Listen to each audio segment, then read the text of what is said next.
Shalom Bapak Ibu yang dikasihi Tuhan. Mari kita siapkan hati kita untuk beribadah pagi hari ini, karena kasih-Nya begitu besar buat hidup kita. Oh, terima kasih Tuhan.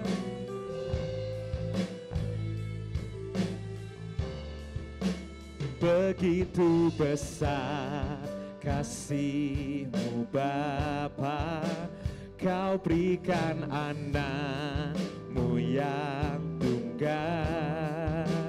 Di saat aku percaya, kasih menyelamatkanku, bukan sebagai hakim dunia, tapi penyelamat yang berkorban. Untuk diriku Kau tebusku, kasih menyelamatkanku. Ingat kasih-Nya yang mengubah hidupku, ingat kasih-Nya yang selalu ada. Kasih Yesus, kasih Yesus bagiku. Mari ingat bilur-Nya yang sembuhkan kita, amin. Ingat bilur-Nya yang sembuhkan lukaku, ingat salib-Nya yang menebus aku. Kasih Yesus, kasih Yesus bagiku. Kami perlukan kasih-Mu pagi hari ini Tuhan. Kami perlukan jamahan-Mu. Oh, thank you Lord, thank you Jesus. Mari sama-sama katakan, begitu besar kasih-Mu. Begitu besar kasih-Mu Bapa, Kau berikan anak-Mu yang tunggal. Di saat aku percaya, kasih menyelamatkanku, bukan sebagai hakim dunia, tapi penyelamat yang berkorban. Untuk diriku Kau tebusku, kasih menyelamatkanku. Ingat kasih-Nya yang mengubah hidupku, ingat kasih-Nya yang selalu ada. Kasih Yesus, kasih Yesus, haleluya bagiku. Ingat bilur-Nya, ingat bilur-Nya yang sembuhkan lukaku, ingat salib-Nya yang menebus aku. Oh, kasih Yesus, kasih Yesus bagiku. Mari angkat tanganmu, ingat kasih-Nya, ingat kasih-Nya yang mengubah hidupku, ingat kasih-Nya yang selalu ada. Kasih Yesus, kasih Yesus bagiku. Kami sembah Kau Tuhan. Ingat bilur-Nya yang sembuhkan lukaku, ingat salib-Nya yang menebus aku. Kasih Yesus, kasih Yesus bagiku. Kasih-Mu yang membebaskanku Tuhan, Kasih-Mu yang melepaskan dari belenggu dosa, darah-Mu yang sucikanku. Kasih-Mu bebaskanku, lepaskan dari belenggu dosaku, darah-Mu sucikanku. Hanya Yesus, hanya Yesus, kasih-Mu, kasih-Mu bebaskanku. Kau yang melepaskan kami Tuhan, lepaskan dari belenggu dosaku, darah-Mu sucikanku. Hanya Yesus, hanya Yesus.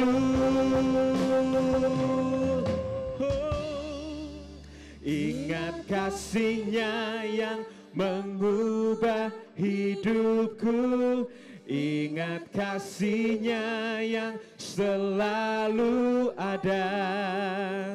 Kasih Yesus, kasih Yesus bagiku. Ingat bilur-Nya, oh, ingat bilur-Nya yang sembuhkan lukaku. Ingat salib-Nya yang menebus aku. Oh, kasih Yesus, kasih Yesus bagiku. Kami mau ingat kasih-Mu, ingat kasih-Nya yang mengubah hidupku. Ingat kasih-Nya yang selalu ada. Oh, kasih Yesus, kasih Yesus bagiku. Ingat bilur-bilur-Nya yang menyembuhkan, ingat bilur-Nya yang sembuhkan lukaku. Ingat salib-Nya yang menebus aku.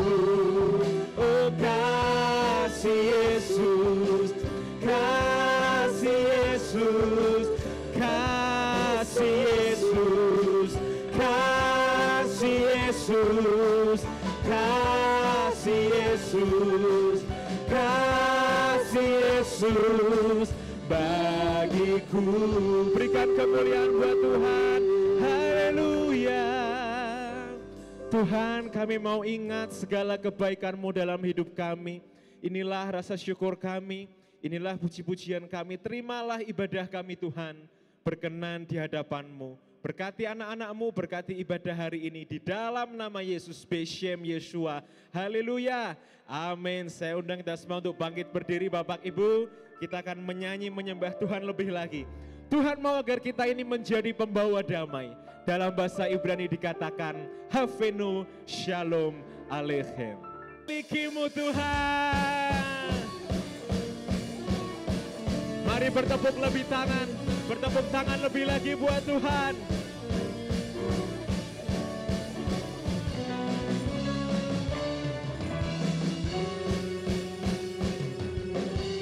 Kuasa-Mu nyata dalam ciptaan-Mu, kasih-Mu nyata dalam perbuatan-Mu. Ajaib dan perkasa, besar dan mulia, tak ada Tuhan seperti Kau Yesus. Ku bangga memilikimu, ku ada untuk menyembahmu. Selamanya Kaulah Tuhan di hidupku.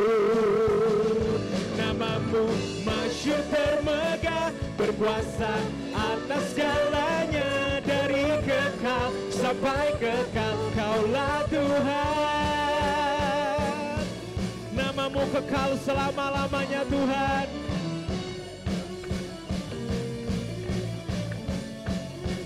Katakan kuasa-Mu nyata.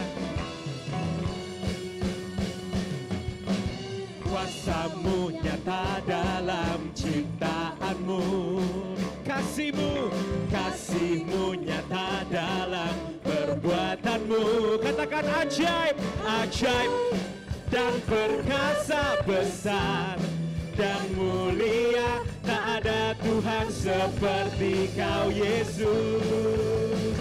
Ku bangga memilikimu, ku ada untuk menyembahmu selamanya. Kaulah Tuhan di hidupku.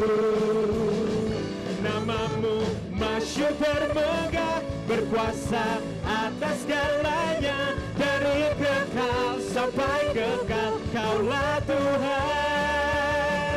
Ku bangga memilikimu, ku ada untuk menyembahmu selamanya. Kaulah Tuhan di hidupku.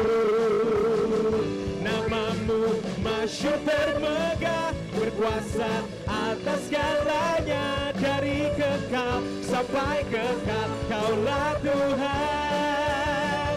Ku bangga memilikimu, ku ada untuk menyembahmu selamanya. Kaulah Tuhan di hidupku. Namamu yang masyhur, masyhur bermegah, berkuasa atas segalanya, dari kekal sampai kekal. Kaulah Tuhan.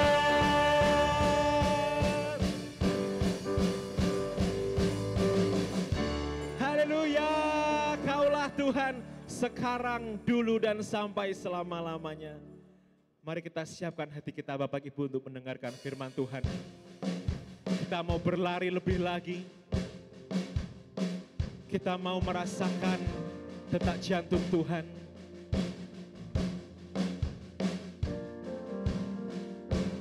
Ku tangkap jeritan hatimu untuk jiwa-jiwa. Ku rasakan rindumu, ku segera datang. Kami mau lihat lawatan-Mu Tuhan. Ku lihat lawatan-Mu seperti gelombang.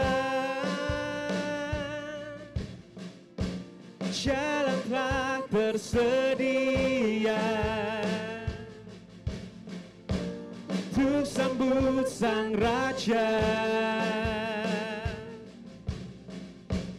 bertata di bumi Indonesia, memerintah selamanya. Ku berlari padamu, pada panggilanmu, dengan cinta tepat di hatimu. Bawa kami untuk seirama denganmu Tuhan, seirama denganmu, dalam detak jantungmu, jadi penuntas penggenap janjimu. Sampai akhir ku berlari padamu, pada panggilanmu, pada panggilanmu. Berikan kami cintamu Tuhan, dengan cinta tepat di hatimu. Bawa kami seirama dengan bajumu Tuhan, seirama denganmu, dalam detak jantungmu, menjadi penuntas penggenap janjimu. Sampai akhir.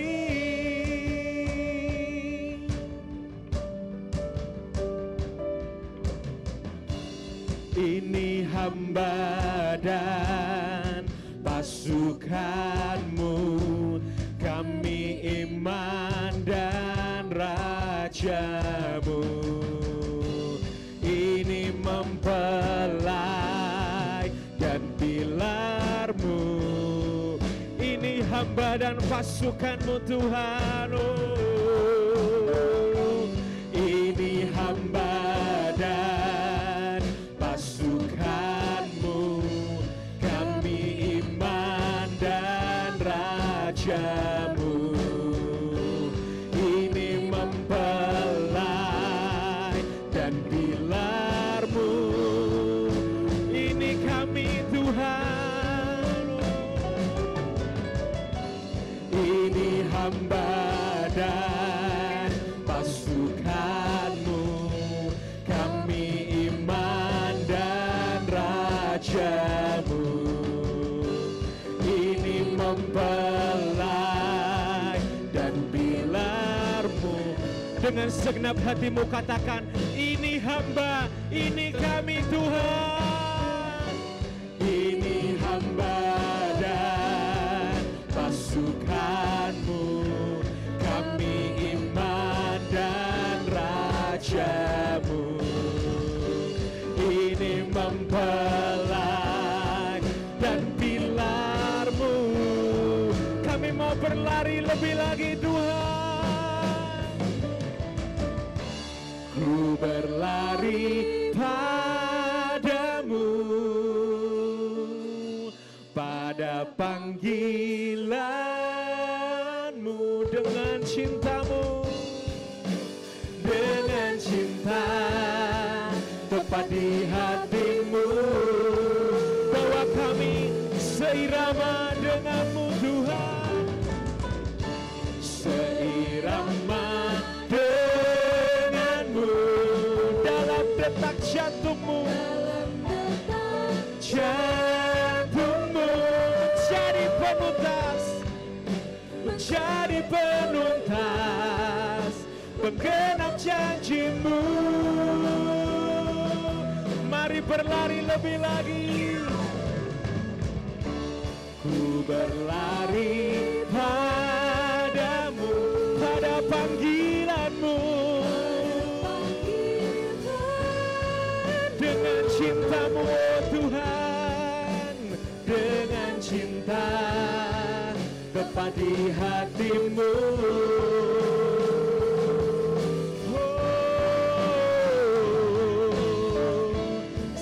Seirama denganmu, dalam detak jantungmu,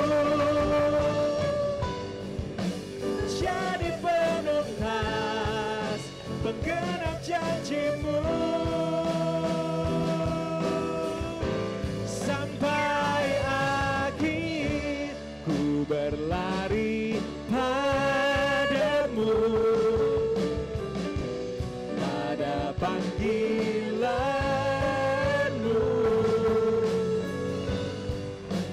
dengan cinta tepat di hatimu.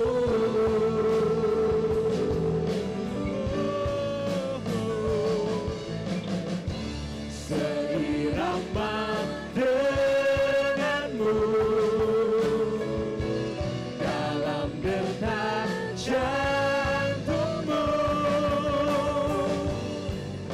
menjadi penuntas, penggenap janjimu. Sampai akhir jadi penuntas, penggenap janjimu. Sampai akhir.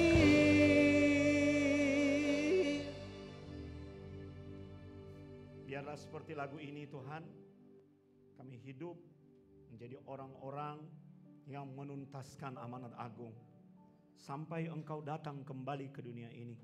Pakai hidup kami sebagai pemberita-pemberita Injil menjadi kesaksian yang baik dan benar. Dan kami akan menjadi generasi penuntas di hadapan Tuhan. Kami mau berlari kepadamu menuju destiny yang sudah Engkau tetapkan bagi kami. Urapi firman Tuhan yang sebentar lagi akan kami terima di dalam hidup kami. Tanda-tanda ajaib dan heran terjadi di tengah-tengah kami. Yang sakit disembuhkan, yang lemah dikuatkan, yang lapar dan haus dipuaskan. Semua yang siap mendengar firman Tuhan demi nama Yesus berkata, amin. Berikan tepuk tangan buat Tuhan, saudara. Haleluya, silakan duduk. Shalom. Kita sudah seringkali mendengar ayat ini mengenai perumpamaan talenta, saudara-saudara. Dan sekarang kita akan belajar untuk mengingatkan kita kembali apa yang bisa kita lihat dan kita bisa pelajari dari perumpamaan mengenai talenta. Kalau dikatakan perumpamaan, maka apa yang diceritakan di situ tidak benar-benar terjadi. Kalau dikatakan perumpamaan, maka apa yang digambarkan di situ hanya sebagai cara dari pencerita untuk membuat kita bisa memahami maksud dan makna dari tujuan Yesus melalui kisah tersebut. Nah, ada banyak sekali perumpamaan di dalam Alkitab, saudara-saudara. Dan hari ini kita akan belajar tentang perumpamaan talenta, ada di dalam Matius pasal 25. Kita akan membaca ayat 14 sampai dengan ayat yang ke-30 secara bergantian. Matius pasal 25 ayat 14 sampai 30 secara bergantian. Sebab hal kerajaan sorga sama seperti seorang yang mau bepergian ke luar negeri, yang memanggil hamba-hambanya dan mempercayakan hartanya kepada mereka. Saudara, ayat 15.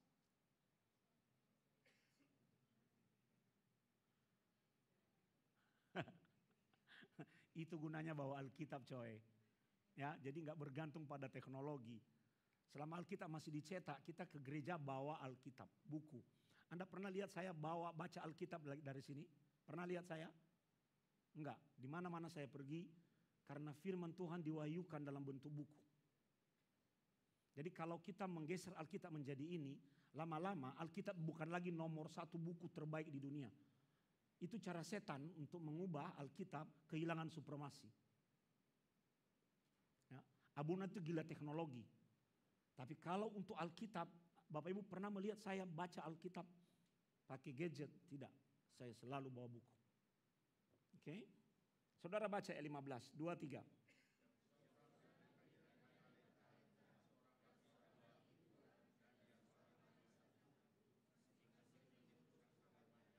Lalu ia berangkat. Segera pergilah hamba yang menerima 5 talenta itu. Ia menjalankan uang itu lalu beroleh laba 5 talenta.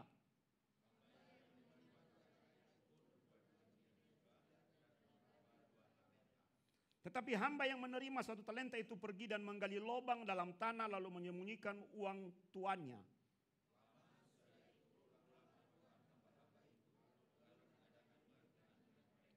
Hamba yang menerima 5 talenta itu datang dan ia membawa laba 5 talenta, katanya, Tuan, 5 talenta Tuan percayakan kepadaku, lihat aku telah beroleh laba 5 talenta.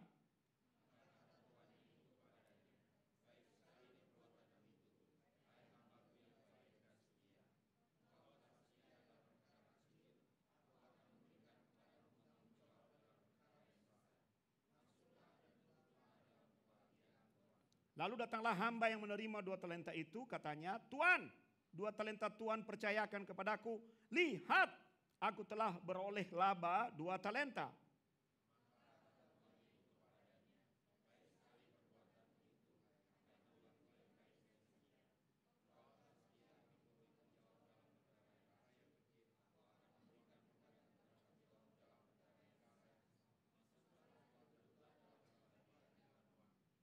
Kini datanglah juga hamba yang menerima 1 talenta itu dan berkata, Tuan, aku tahu bahwa Tuan adalah manusia yang kejam, yang menuai di tempat di mana Tuan tidak menabur, dan yang memungut dari tempat di mana Tuan tidak menanam.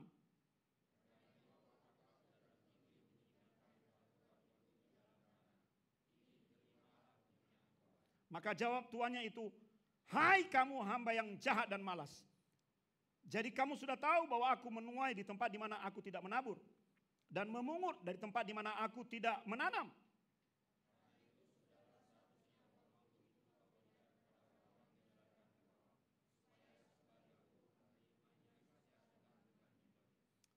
Sebab itu, ambillah talenta itu daripadanya dan berikanlah kepada orang yang mempunyai 10 talenta itu.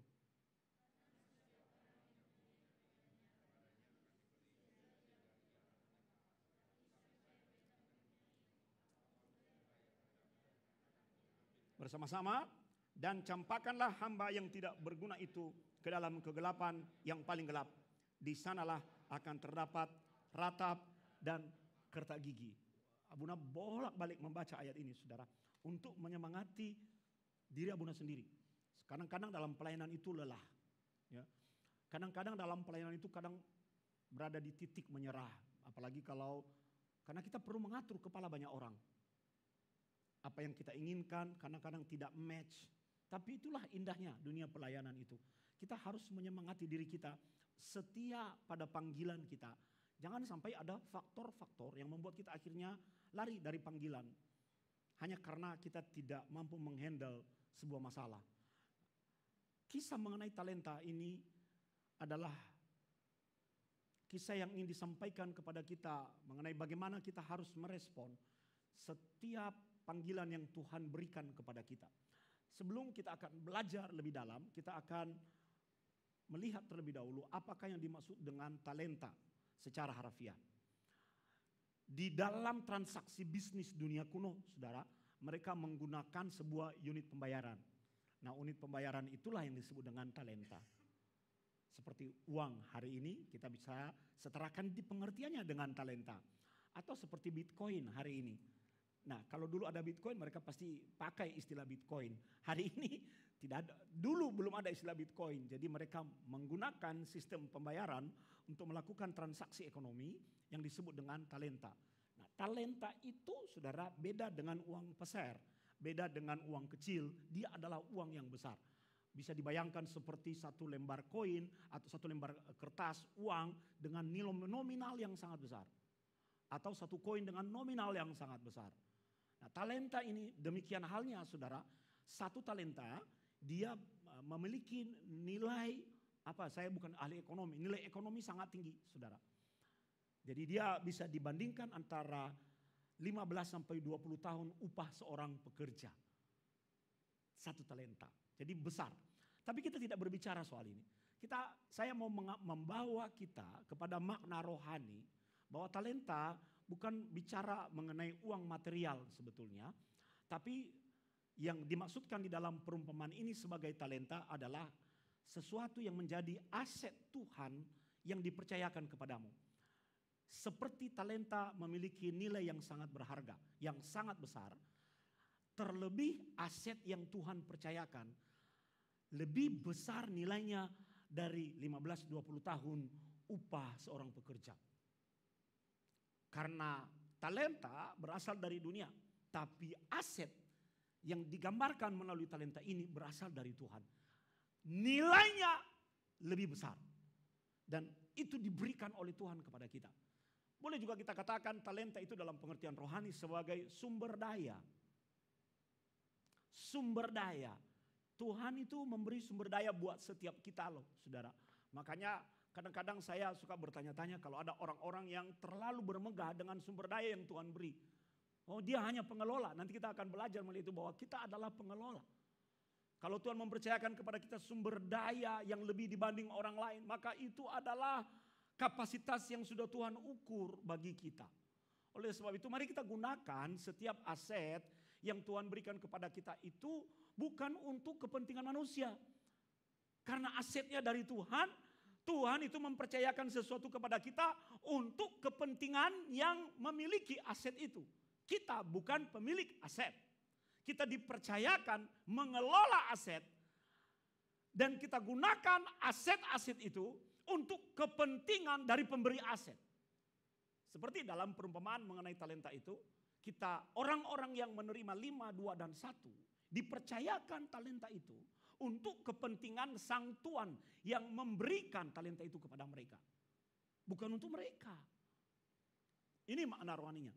Jadi kalau kita bawa perumpamaan mengenai talenta ini, hari ini kita baca, maka posisi kita kurang lebih sama di dalam kisah itu.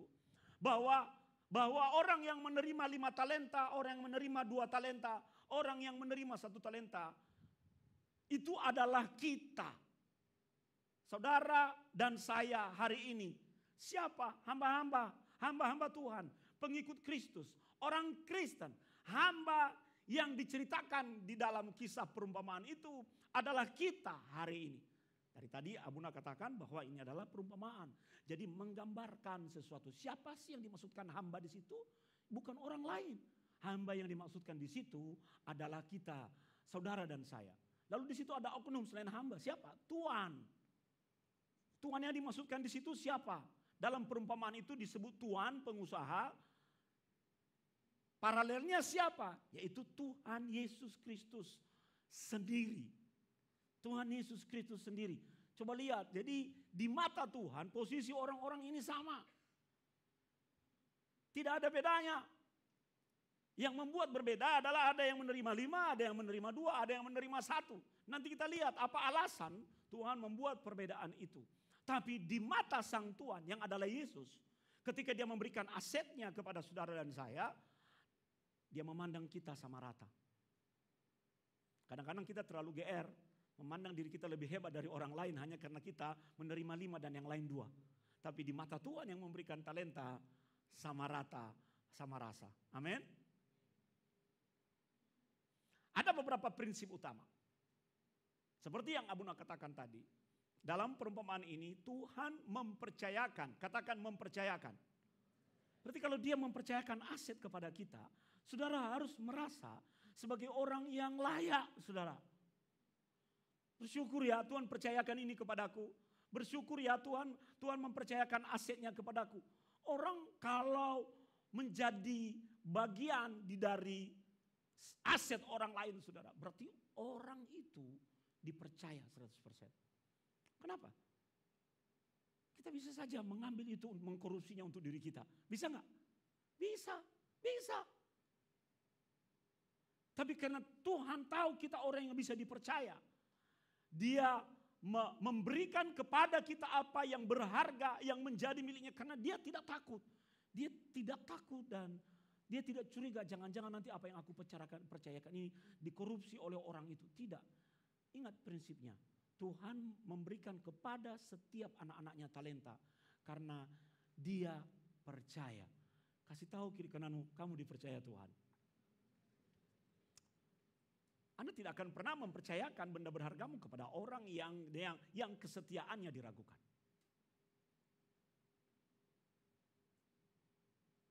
Orang-orang tertentu itu melihat promosi dalam dunia terjadi karena dia dipercaya. Saudara. Prinsip yang kedua, saudara. Ini penting. Ternyata setiap orang menerima talenta berdasarkan kapasitasnya. Ini tadi ya, 5 talenta, 2 talenta, 1 talenta. Di mata Tuhan sama. Kenapa Tuhan membuat perbedaan mengenai hal ini? Karena Tuhan memberikan aset itu berdasarkan kapasitas setiap orang. Kapasitas menurut kemampuan orang itu. Jadi dia sudah mengukur. Orang ini akan saya percayakan aset ini karena menurutku dialah orang yang terampil dan mampu untuk menjalankan apa yang aku percayakan kepadanya. Orang ini tidak bisa melakukan apa yang dilakukan oleh orang ini. Jadi aku percayakan kepadanya aset yang berbeda sesuai dengan kapasitasnya. Nah, di sini kita mengerti bahwa ketika Tuhan mempercayakan kepada kita aset itu, maka faktor yang dia ukur adalah kemampuan dan kapasitas kita. Oleh sebab itu kita tidak perlu membeda-bedakan dan melihat apa yang Tuhan percayakan di tangan orang lain. Haleluya. Lihat saja apa yang Tuhan percayakan kepadamu. Sebab ketika Tuhan mempercayakan itu kepadamu, maka itu bukan hanya sekedar diberi, ada pertanggungjawaban.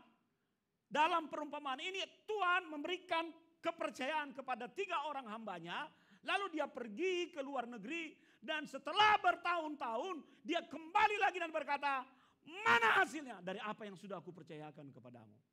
Di sini kita mengerti Bapak Ibu bahwa talenta tidak diberikan gratis. Tuhan menuntut tanggung jawab atas aset yang dia percayakan kepadamu. Jadi kita sebenarnya kalau mengerti prinsip ini, tidak boleh lari loh dari setiap panggilan kita. Dari setiap aset yang Tuhan percayakan kepada kita. Kita nggak boleh berdalih. Karena nanti Tuhan akan kejar dan berkata, hei mana? Hasilnya mana? Aku kan sudah mengukur bahwa kamu mampu melakukan ini. Dan aku secara khusus memberikan itu kepadamu. Karena aku percaya kapasitasmu untuk itu. Sekarang mana hasilnya? Jadi di dunia ini kita tidak hidup senang-senang saja. Happy life ever after. Tidak. Ada sesuatu yang kelak akan kita pertanggungjawabkan kepada Tuhan, saudara. Karena nanti kita akan belajar ada 2 konsekuensi. Bagi orang yang berhasil mengelola aset yang sudah Tuhan berikan kepadanya, akan dapat reward. Tapi bagi orang-orang yang gagal untuk mengelola apa yang sudah Tuhan percayakan kepadanya, dia akan mendapat punishment. Itu sudah hukum. Dunia mengajar kita bahwa kalau engkau berprestasi, engkau akan dipromosikan. Kalau engkau tidak berprestasi, ya engkau akan mendapat konsekuensi dari apa yang sudah dipercayakan kepadamu. Bukankah engkau sudah dipercaya? Mari kita perdalam, saudara. Dalam Matius pasal 25 ayat 15. Mari kita baca kalimat ini, yang warna kuning ini. Kita baca sama-sama. 2, 3. Masing-masing menurut kesanggupannya. Masing-masing.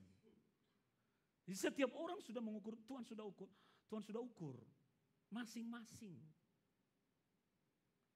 Anda dipanggil menurut kapasitasmu. Anda diperlengkapi menurut kapasitasmu. Kadang-kadang bukan kapasitas kita, tapi karena kita melihat keberhasilan orang lain dalam kapasitasnya, kita meninggalkan panggilan dan talenta kita dan berusaha menjadi seperti orang lain. Itu yang akan membuat kita benjol-benjol dalam dunia persilatan ini. Dalam pelayanan kita bisa gagal karena ketika kita begitu terkagum dan terpesona dengan talenta orang lain, kita akhirnya melupakan talenta yang sudah Tuhan berikan kepada kita. Dan itu yang membuat kita gagal. Tuhan memberi talenta buat setiap orang. Urusan bedanya ini tidak lantas kita kalikan 5 kali upah kerja. 1 talenta upah kerja misalnya 20 tahun, maka 5 kali dia mendapat upah kerja 5 kali 20 tahun. Tidak boleh begitu, saudara. Tidak boleh. Karena talenta di sini adalah perumpamaan. Kalau Tuhan memberikan 5, berarti artinya kapasitas orang itu 5. Kalau diberi 4, nggak cukup.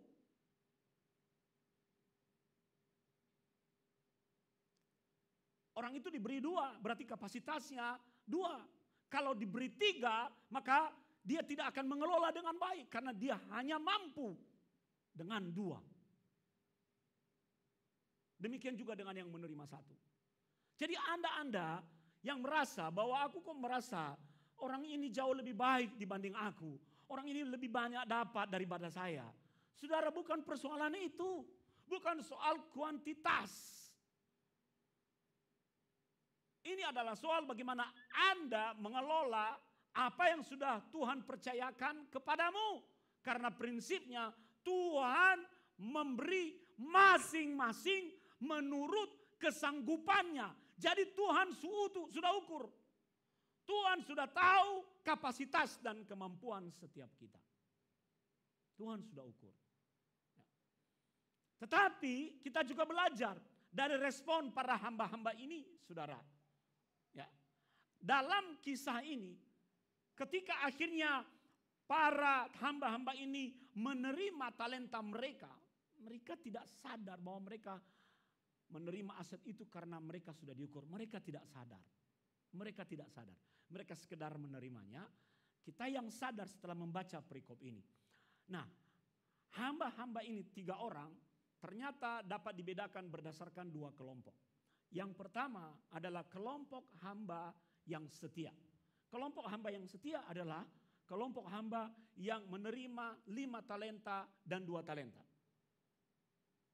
Itu kelompok yang pertama. Dan kelompok yang kedua nanti adalah kelompok hamba yang menerima 1 talenta. Mari kita melihat, saudara, apa yang dilakukan oleh kelompok hamba yang pertama yang disebut sebagai hamba yang setia itu. Pertama, mereka bekerja keras. Saudara, apapun yang Tuhan percayakan kepadamu, kerjakan dengan etos dan mentalitas seperti seorang yang bekerja keras. Nggak ada orang jepret langsung kaya. Amin, amin. Nggak ada. Nggak ada orang jepret itu langsung pintar, langsung berhasil. Jangan cuma melihat keberhasilan orang lain, tapi akhirnya Anda gagal di dalam proses. Karena yang Tuhan mau lihat adalah bagaimana setiap proses Anda lalui untuk mengelola setiap talenta yang sudah Tuhan percayakan kepadamu. Gak ada, saudara. Gak ada orang yang langsung jadi. Hari-hari ini anak-anak kita terbentuk menjadi sebuah generasi instan yang maunya langsung jadi. Nah, ini sangat berbahaya. Sangat berbahaya. Maka kita harus edukasi anak-anak kita. Nah, hidup ini mengelola aset yang Tuhan beri menuju panggilan destiny yang sudah Tuhan tetapkan buat kita, nggak bisa diraih secara instan. Nggak bisa. Nggak bisa dengan pola pikir hitam dan putih. Nggak bisa, saudara. Ada variabel-variabel lain di dalam hidup. Dan untuk berhasil, salah satu kata kunci di peringkat nomor 1 adalah kerja keras. Kerja keras. Kemarin siang itu ya, atau 2 hari yang lalu Pak Daniel datang. Biasanya Pak Daniel itu punya kewajiban harus menghadap Abuna kalau dia selesai dari perjalanan. Karena dia harus bawa oleh-oleh buat Abuna. Tapi agak kesel Abuna karena dia hanya bawa teh tidak bawa kopi. Ternyata dia koordinasi dengan Abuni, katanya Abuni, mana kopiku? Abuni bilang gak boleh bawa kopi. Piye toh Pak? Gitu. Nah, saudara, saya selalu terpesona dengan Pak Daniel ini karena dia memulai dari level paling bawah. Dari level paling bawah. Dari seorang sales, benar ya Pak? Yang berjalan dari kota ke kota, dimulai dari level paling bawah. Jadi kalau Tuhan percayakan kepadanya tanggung jawab yang lebih besar hari ini, memegang sebuah pabrik dengan target yang besar. Dia cerita, Abuna tolong saya didoakan, saya sudah mulai ditarget untuk penjualan ke luar negeri. Wow. Saudara, semua itu tidak diraih dengan mudah. Kerja keras itu butuh kesetiaan, butuh etos. Makanya saya berkata, kaya miskin itu bukan soal seberapa besar depositomu atau seberapa besar tabunganmu, tapi soal mentalitasmu.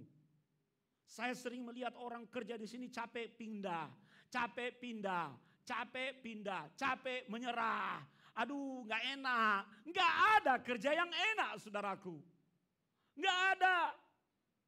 Kita melihat karir orang-orang menjadi baik, tiba di titik puncak. Dalam hierarkis perusahaan di luar sana. Itu terjadi karena dia mulai dari bawah. Mulai dari bawah. Ada harga yang dia bayar. Jangan cuma lihat keberhasilan. Jangan. Kita gagal nanti. Dan kerja keras itu adalah bagian dari karakter. Kita akan menghadapi proses yang membentuk kita di dalam kerja keras itu. Sehingga kalau akhirnya kita menikmati hasilnya, yang ada adalah rasa syukur. Yang kedua, saudara, untuk kelompok hamba yang setia, Tuhan memberikan kepada kita tugas, dan itu direspon dengan baik oleh para hamba, yaitu mengembangkan talenta. Talenta itu kita kelola, talenta itu kita berdayakan, kita manfaatkan, supaya mengalami multiplikasi. Talenta saudara apa? Kembangkan itu, latih dirimu. Awal-awal saya ngomong pada revival, Pel, kamu tahu nggak waktu kecil, waktu kamu umur 1, 2 tahun, 3 tahun itu, selalu duduk di depan sama Bapak, di gereja Abuna yang dulu waktu masih menjadi staf gembala, dan setiap kali lihat Kak Theo itu main drum, revival kecil itu saya gendong begini saudara. Seperti Kathleen itu kalau digendong Ciing itu begini. Masih kecil ukurannya segitu. Tapi setiap kali dia lihat Theo, dia selalu begini dari bawah. Jadi dia niru gerakan tangan itu. Dan saya doakan Tuhan suatu saat kalau anak ini menjadi pemain drum. Saya belikan drum mainan saudara. Di rumah. Dia ikut main pukul. Lama-lama bosan. Akhirnya drum disumbangkan ke orang lain. Dan dia lupa dengan permainan drum itu. Lupa sama sekali. Lupa sama sekali. Tapi Abuna dan Abuni terus berdoa. Tuhan, bukankah dari kecil Engkau sudah tanamkan satu DNA musik dalam hidup anak ini. Aku mengenalinya sebagai orang tua. Mampukan ya Roh Kudus untuk dia bisa merespon kembali DNA itu. Dan terjadi, saudara. Jadi saya itu Abuna sebagai orang tua itu ya, senang sekali kalau lihat revival itu main drum. Jadi kalau dia udah buat semacam style dari atas itu, saya dari bawah. Dan dia ngamuk-ngamuk, Pak kalau people lagi gitu, jangan lihat-lihat people, Papa senang. Saya ini papanya loh saudara, bukan gembala. Saya itu senang lihat anakku melayani, Tuhan. Itu baru rasa orang tua di bumi. Terlebih kalau kita membandingkannya dengan Tuhan yang adalah Bapa kita. Yang melihat bahwa kita sebagai anak mengembangkan setiap talenta yang dia percayakan dalam hidup kita. Bapa di bumi saja bisa senang. Apalagi Bapa di sorga. Saya berkata, nak latihan nak. Nak latihan. Dia sekali 1 minggu latihan dengan Theo di sini. Latihan, pertajam, kembangkan bakat itu. Jadi jangan sebentar-sebentar bakatnya di sini bosan, pindah lagi, bakatnya di sini bosan, pindah lagi, bakatnya di sini bosan, pindah lagi. Enggak akan profesional di situ. Enggak akan berhasil. Baik dalam lingkungan pekerjaan, Anda pindah-pindah, tanaman dicabut tanam, cabut tanam, cabut tanam, mati, enggak hidup. Kembangkan. Anak-anak yang lain kembangkan, temukan apa yang menjadi aset Tuhan di dalam hidup saudara. Maka persiapkan dirimu untuk aset itu. Persiapkan dirimu.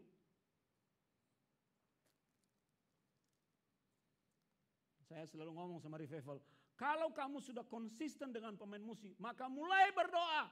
Pasangan hidupmu kelak adalah orang yang melayani bersama-sama dengan kamu. Paling enggak bermain musik. Gitu. Karena Tuhan memperlengkapi, kembangkan dirimu.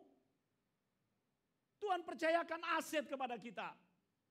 Latih dirimu. Kalau perlu kamu mau sekolah musik nanti, mau jadi pemusik profesional, tiba-tiba dia bilang aku jadi psikolog. Terus besok, 1 minggu kemudian dia bilang aku jadi sarjana hukum. Beda-beda toh? Tahu ya beda-beda. Saya berkata masih belum matang untuk perkara yang satu ini. Tapi semulai saya arahkan, nah, mau ya sekolah pendeta saja. Yang terbaik itu buat Tuhan. Ya toh? Jangan udah kolaps bisnisnya di sana sini baru jadi hamba Tuhan. Jangan, itu yang terjadi hari-hari ini. Mereka pikir hamba Tuhan enak. Udah rugi sana sini, gagal bisnis lalu banting setir jadi hamba Tuhan. Bukan gitu. Saya selalu bilang, nah kamu itu aset terbaik Papa lo. Kesayangan Papa. Ayo dedikasikan hidupmu buat Tuhan. Kita bisa cerita nanti bahwa ini anak terbaik buat Tuhan. Wah, masih goyang-goyang dia. Tapi saya berdoa. Talenta main drumnya aja pernah hilang kok. Kalau itu Tuhan yang taruh DNA itu. Maka tugas kita sebagai orang tua mengarahkan anak-anak kita untuk mengembangkan talenta kita. Main game bukan talenta, saudara. Bukan. Karena ketika talenta dikembangkan, dia harus profitable. Orang yang menerima 5 dan 2 talenta itu profitable. Itu yang Tuhan inginkan. Kau harus menghasilkan nak. Gitu. Harus ada sesuatu dari aset yang kupercayakan kepadamu. Harus lebih baik dan lebih banyak. Kalau orang tua adalah guru yang kencing berdiri, maka anak adalah murid yang kencingnya gimana? Berlari. Kalau orang tua begini, orang tua harus begini, anak harus begini, saudara. Makanya saya ketawa aja waktu Tony ini mau sekolah, nanti mau jadi apa? Neruskan apa yang sudah Papa rintis. berlarilah. Berlarilah. Karena bapamu sudah berdiri, kamu jangan ikut berdiri seperti bapamu. Berlari. Kembangkan itu, hasilkan, buat profit lebih banyak dari apa yang sudah dipercayakan kepadamu. Amin. Nanti urusan pasangan hidup konsultasi sama Abun. Gak boleh sembarangan, harus yang support. Harus yang membawamu ikut berlari. Di ladang yang sama, saudara-saudara. Inilah kategori hamba yang setia itu. Mari kita ukur diri kita. Sudahkah kita menjadi setia? Atau jangan-jangan kita menjadi hamba yang satu. Kategori hamba yang malas. Yang hanya menerima 1 talenta. Kenapa? Ketika dia menerima aset. Dia takut dan berkata, aduh ini gimana ini? Aduh kok hanya 1? Mulai banyak intimidasi dalam pikirannya. Coba lihat karakternya, kelakuannya. Ketika sang tuan datang kepadanya. Dia malah komplain, marah dan berkata enak saja. Aku yang kerja, kamu yang mengambil untung. Itu loh bahasa ilmiahnya sekarang. Gimana? Nah ini mentalitas saudara. Tuhan tidak akan pernah promosikan hidup kita. Kalau Tuhan melihat mentalitas kita seperti itu. Nah bisa. Kalau kita sudah punya toko saudara, kembangkan toko itu. Kembangkan bisnis itu. Itulah ladang di mana Tuhan memberkatimu. Bilang amin. Itu ladang. Jangan takut. Ya. Bahkan dia menyembunyikan talentanya. Artinya apa? Kata disembunyikan di situ artinya dipendam di dalam tanah. Artinya dia tidak mau menerima aset itu dan berpikir tentang aset yang lain. Makanya dari awal Abuna katakan, jangan pernah lihat talenta di tangan orang lain. Temukan talenta yang sudah Tuhan percayakan kepadamu. Itu yang akan membuat kita mengolahnya dan membuatnya profitable. Karena apa? Menjadi alat produksi untuk menghasilkan sesuatu. Kenapa orang tua nyuruh anak-anak ini sekolah? Supaya anak-anak ini sadar bahwa kelak mereka harus berlari dibanding orang tua yang berdiri. Anda tahu arti peribahasa itu? Ya, guru kencing berdiri, murid kencing berlari. Artinya murid harus lebih baik, mencapai level yang lebih tinggi dari apa yang sudah dilakukan oleh guru. Orang tua mendidik anak-anaknya supaya kelak anak-anak ini berhasil lebih baik dari pencapaian orang tuanya. Jadi anak-anak sekarang ini harus punya mentalitas yang baik. Siapkan dirimu karena zaman udah berubah. Dunia udah berubah. Dunia udah bergerak berbeda dibanding zaman kita orang tua. Anak-anak adalah produk zaman ini yang ketemu orang tua. Kenapa? Anak-anak adalah produk zaman ini yang angkat kaki. Bagi dia itu sopan. Bagaimana dia bisa kencing berlari? Kita harus transfer nilai. Jangan sampai anak kita kencing di celana. Menjadi anak kecil terus. Itu akan membuat anak-anak kita menjadi tidak produktif. Itu tanggung jawab kita loh, saudara-saudara. Tanggung jawab kita. Bukan tanggung jawab orang lain. Saya sudah berkata pada Revo, destinimu berada di garis pelayanan. Lurus, jangan pikir-pikir lagi yang lain. Jangan pikir-pikir lagi yang lain. Masa main-main sudah selesai. Mau atau tidak? Kalau tidak mau, out. Out. Tuhan akan kirim orang lain. Jadi saya tidak hanya sekedar khotbah buat saudara. Saya menghidupi itu dan memberitahu kepada anak-anak saya. Jadi jangan sampai jalanmu melenceng nak ya. Bahaya. Out.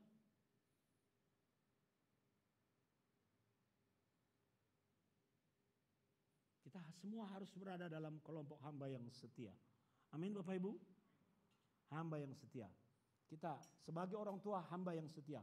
Kita siapkan anak-anak kita menjadi hamba yang setia. Jadilah pengelola yang setia dan produktif. Nanti Tuhan akan mempromosikan hidup kita. Kenapa? Karena ada reward bagi orang-orang yang setia. Coba lihat saudara, ada berkat bagi yang setia. Pertama, kita dipuji. Senang gak kita dipuji saudara? Senanglah, itu natur dari manusia kok. Natur dari psikologi sosial. Manusia senang dipuji. Ya, contoh, walaupun badan perempuan itu gemuk, suami-suami jangan pernah berkata kepada istrimu, "Mah, kamu kok makin gemuk?" Jangan. Puji dia, "Mah, kamu makin cantik. Badanmu makin seksi." Dia senang. Nanti dia pasti akan cipok kiri, cipok kanan. Pasti itu. Tapi saya jujur loh sama mama, bukan menyenangkan hati mama loh.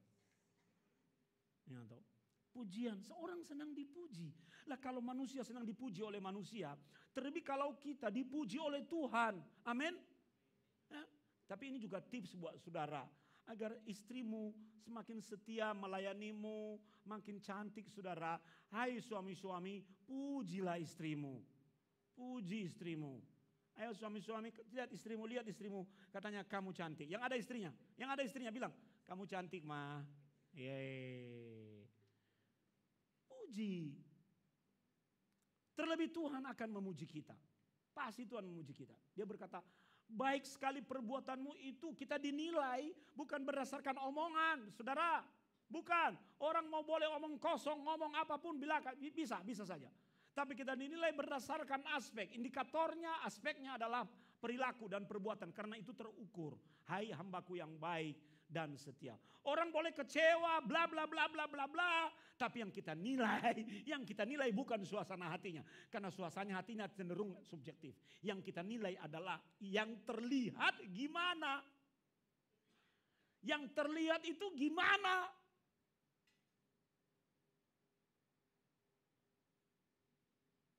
Dan berkatnya bukan hanya dapat pujian, Tuhan percayakan hal yang lebih besar. Setiap kali saya melihat Pius itu, saya berdoa tumpang tangan. Tuhan, suatu saat nanti kalau tidak di dia, di anaknya dia akan punya showroom. Jual beli mobil. Imani. Terjadi. Itu saudara. Baik sekali perbuatanmu itu, hai hambaku yang baik dan setia. Tuhan mempercayakan kepada kita tanggung jawab yang lebih besar. Tapi jangan sampai kita mengejar tanggung jawab yang lebih besar, tapi kenyataannya perbuatan perilaku kita yang diukur itu ternyata kita nggak setia. Angin-anginan kata orang Jawa. Apa itu angin-anginan ya?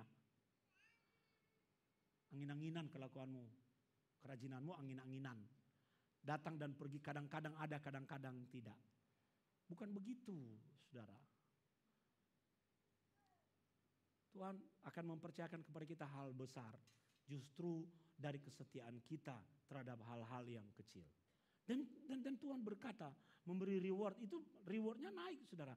Masuklah dalam kebahagiaan Tuhan. Wih, ini namanya kebahagiaan surgawi saudara.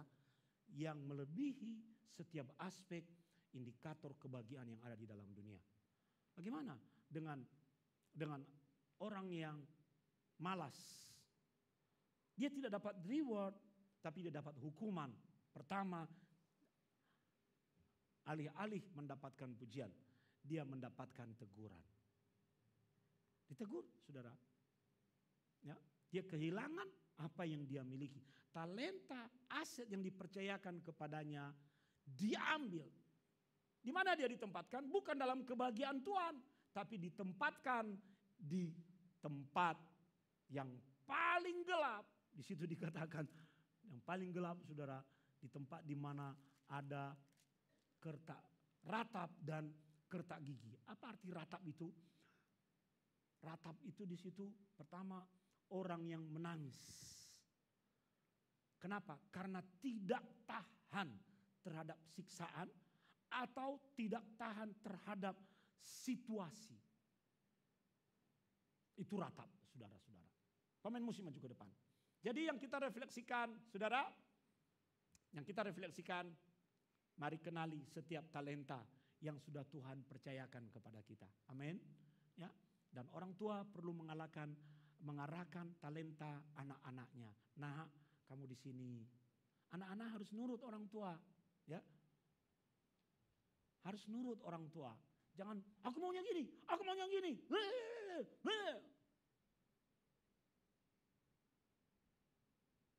Nurut, supaya kita berada di dalam jalurnya Tuhan. Kenali talentamu. Talentamu apa, saudara? Jangan terpesona dengan keberhasilan dan produktivitas orang lain dalam talentanya. Jangan, kenali talentamu. Itu akan membuat kita akan mengembangkan apa yang sudah Tuhan percayakan kepada kita. Yang kedua, ketika engkau mengenali, kembangkan. Latih dirimu, persiapkan dirimu. Persiapkan dirimu.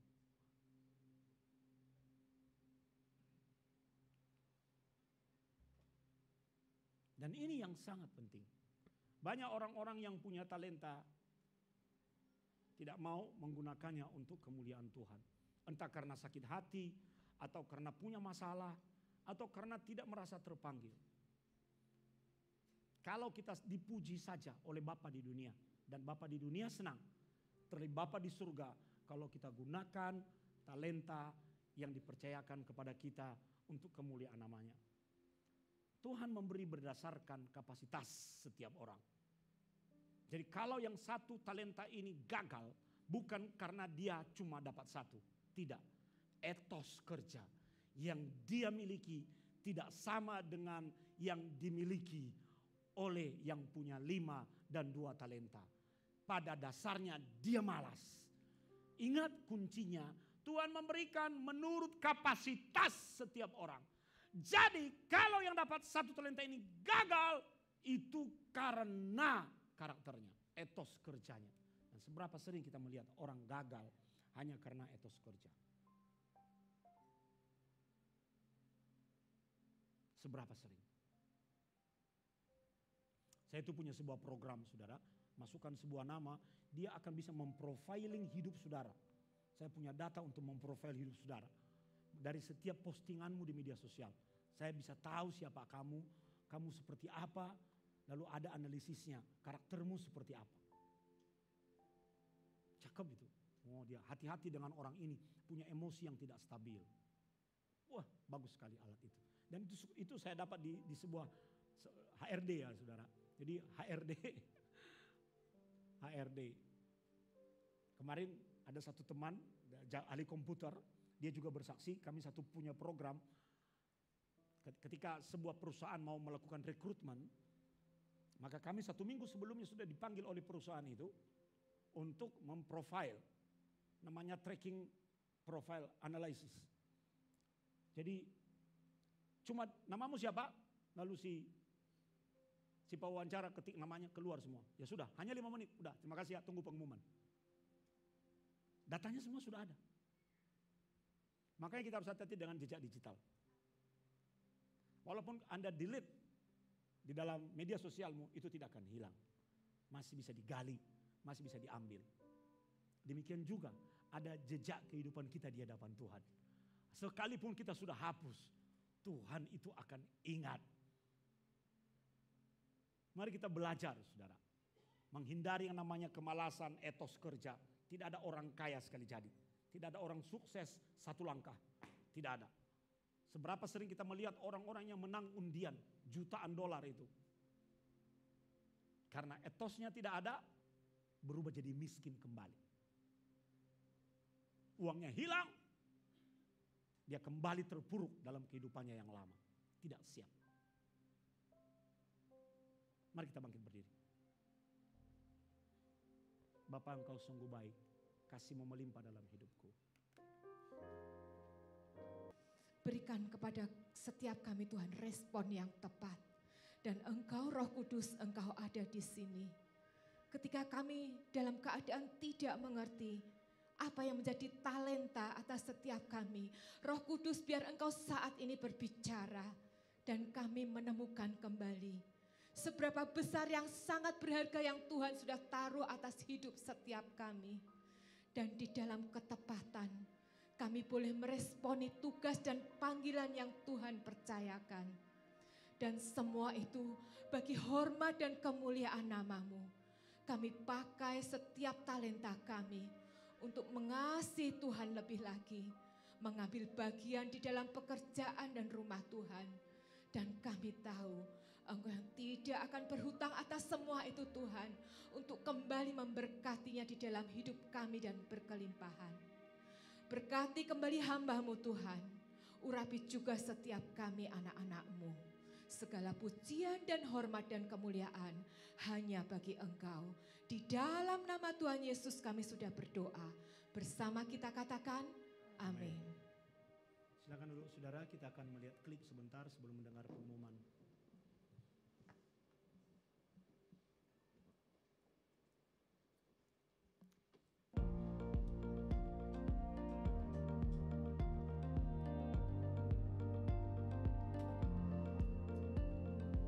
Ini adalah kegiatan seminar kesehatan dan pemeriksaan kesehatan kemarin dalam rangka ulang tahun gereja kita. Dibawakan oleh Dr. Sasti.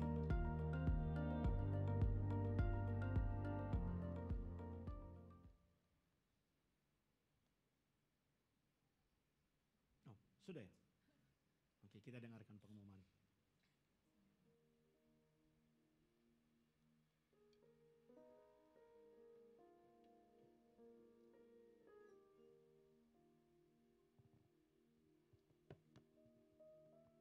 Shalom, selamat pagi Bapak Ibu Saudara yang terkasih dalam Yesus Kristus. Puji Tuhan, pagi ini kita telah diberkati dengan firman Tuhan yang luar biasa. Terima kasih Abuna atas pelayanannya. Info gereja sepekan, sebelumnya kami menyambut jemaat yang baru pertama kali hadir di dalam ibadah G2CC, dan jika belum memiliki tempat ibadah yang tetap, kami menantikan kehadiran Bapak Ibu untuk ibadah berikutnya. Hari ini nggak ada yang baru. Nanti sore tanggal 15 September pukul 5 sore ada ibadah secara onsite. Pukul 5 ada ibadah secara online juga di channel YouTube Pastor Sony Taluhu. Hari Rabu ada firman online pukul 7 sampai dengan pukul 8. Hari Jumat ada doa terobosan pukul 5 sampai dengan pukul 6.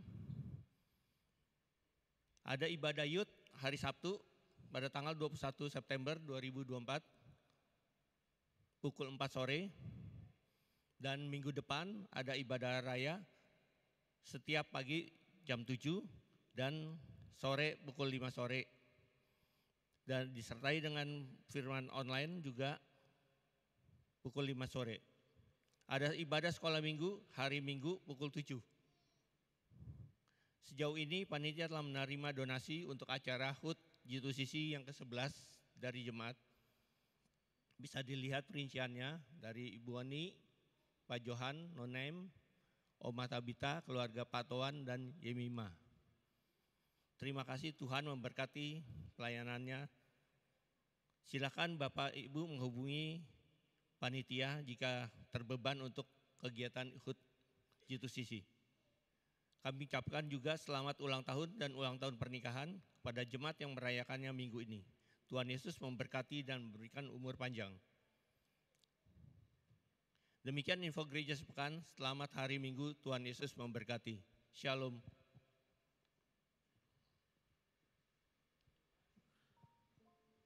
Puji Tuhan saudara, kemarin kita itu dalam rangka ulang tahun gereja kita, akhir bulan kita hanya ada ibadah satu kali. Dan ibadah, karena ibadah istimewa selalu kita lakukan jam 8. Jadi siapkan diri Bapak Ibu tanggal 29.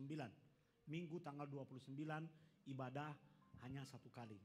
Ulang tahun gereja kita. Pastikan Bapak Ibu datang lebih dahulu supaya dapat kursi. Ya, datang lebih setengah jam sebelumnya. Kita acara ucapan syukur saja untuk kepada Tuhan atas ulang tahun yang ke-11.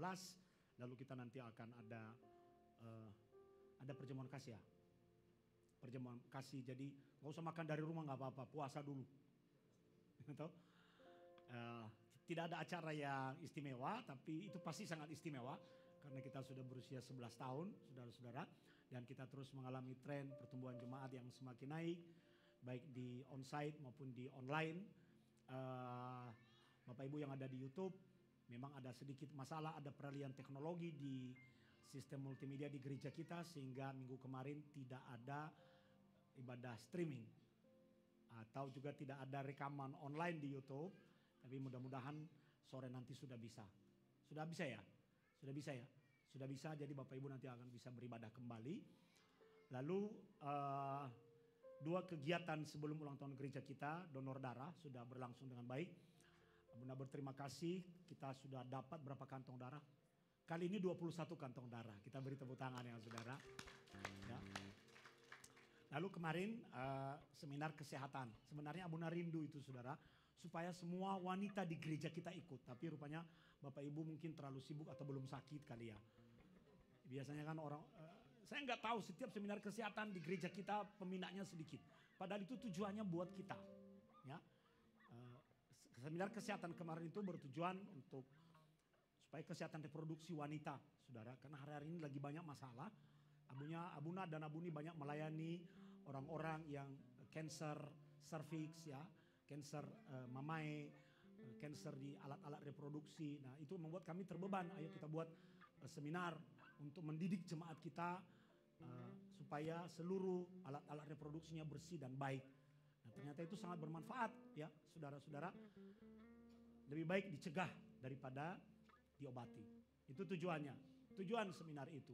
Jadi bukan hanya buat ibu-ibu sebenarnya, juga buat anak-anak gadis supaya tahu mempersiapkan diri dengan baik. Pembicara kemarin itu sangat baik saudara, dan hanya sedikit pesertanya itu tadi. Berapa orang kemarin saudara? 26 orang. 26 orang saja. Sayang sebetulnya. Ya. Setelah ini nanti akan ada pemberkatan pernikahan Rudi dan Emma. Doakan supaya Tuhan memberkati pasangan itu. Anak-anak jangan pegang-pegang ini ya, jangan dicolek-colek ya, nanti itu bunganya ditaruh di atas. Kasihan nanti dekornya. Itu saja tambahan pengumuman dari Abuna, saudara, bahwa di dalam doa Oma Himawan yang sedang berobat di luar agar operasi lututnya bisa berjalan dengan baik dan bisa pulih. Ya. Itu saja tambahan pengumuman. Kita akan berdoa buat anak-anak sekolah minggu. Ayo anak-anak kita berdoa. Dan nanti setelah ini kita akan berdoa juga buat yang berulang tahun.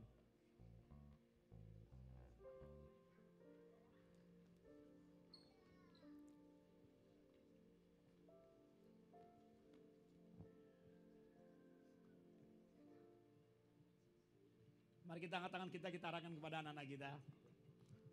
Bapa di dalam nama Tuhan Yesus, kami berdoa memberkati anak-anak kami. Pakai hidup mereka sebagai alat-Mu. Persiapkan mereka untuk masa depan yang baik. Dan mereka menjadi anak-anak yang cerdas, anak-anak yang pintar. Anak-anak yang nurut kepada orang tua. Dan mereka memiliki keunggulan komparatif dibanding teman-teman mereka lainnya. Dan siapkan mereka untuk masa depan yang baik. Mereka juga sejak kecil sudah mengenali talenta yang sudah Tuhan berikan kepada mereka. Dan mereka akan bergerak di dalam talenta itu tepat seperti firman-Mu katakan. Hidup mereka akan bermultiplikasi dan profitable dalam kerajaan Allah. Berkati guru-guru sekolah minggu, kami rindu mengalami terobosan yang lebih besar untuk sekolah minggu di gereja kami. Demi nama Tuhan Yesus kami berdoa, mari sama-sama kita katakan amin. Kita akan berdoa buat yang berulang tahun Bapak Ibu. Mari bangkit berdiri dari kursi saudara, kita akan akhiri ibadah kita. Sebelumnya kita akan berdoa untuk anak-anak yang berulang tahun. Silakan maju ke depan, yang berulang tahun ada? Tidak ada ya? Siapa ulang tahun? Jason yang keberapa? Ketiga, oke. Ella yang keberapa? 15. Kevin yang keberapa Kevin? 11. Ada lagi Bapak Ibu yang berulang tahun? Siapa? Dah. Happy birthday.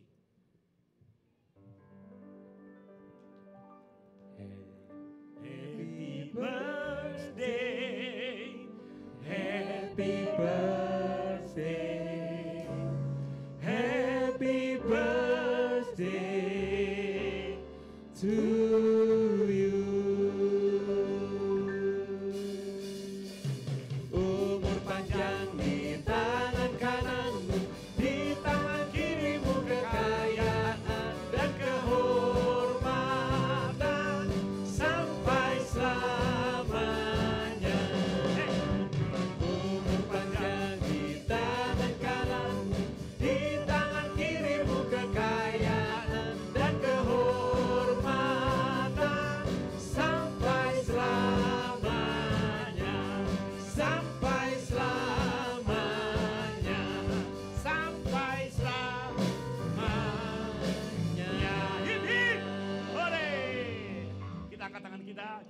berdoa. Bapak berkati Jason, 1 tahun lagi engkau sudah tambahkan usia anak ini.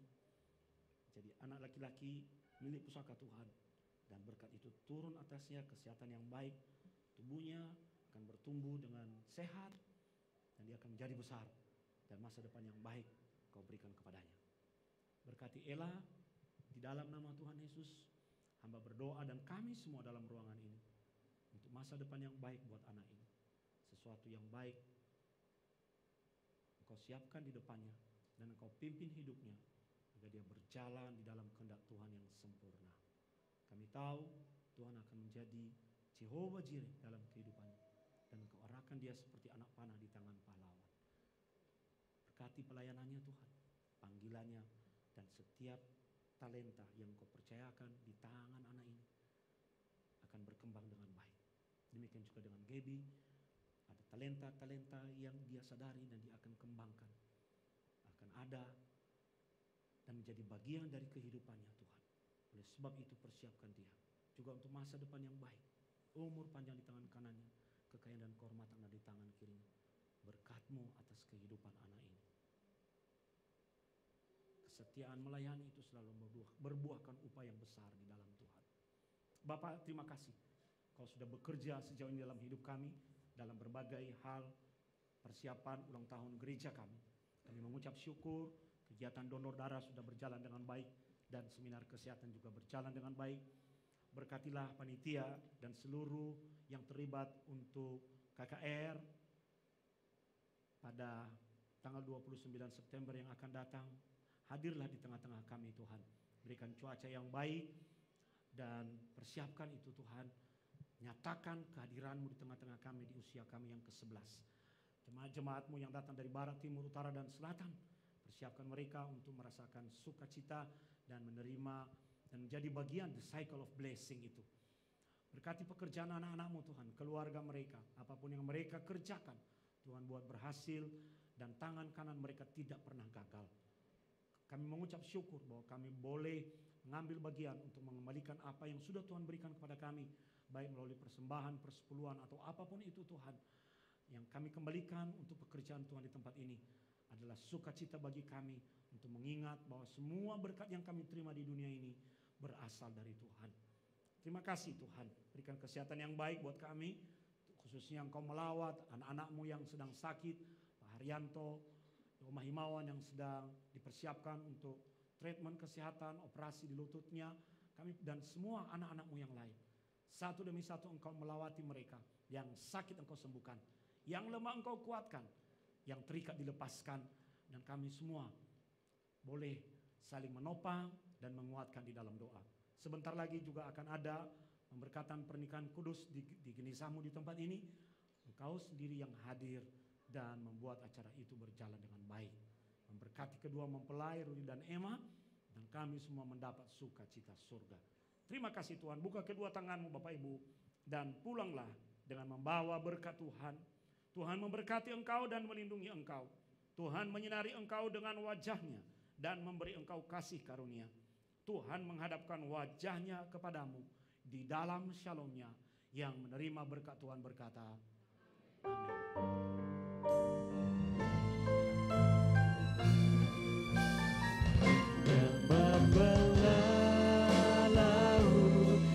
Teduhkan badai yang mustahil pun terjadi karena kuasa-Mu yang pegang hidupku, yang buka jalan bagiku. Kau pembuat mujizat sejati yang membelah laut, yang teduhkan badai yang mustahil pun terjadi karena kuasa-Mu yang pegang hidupku, yang buka jalan bagiku. Kau pembuat mujizat sejati yang membelah laut, yang teduhkan badai yang mustahil pun terjadi karena kuasa-Mu yang pegang hidupku, yang buka jalan bagiku.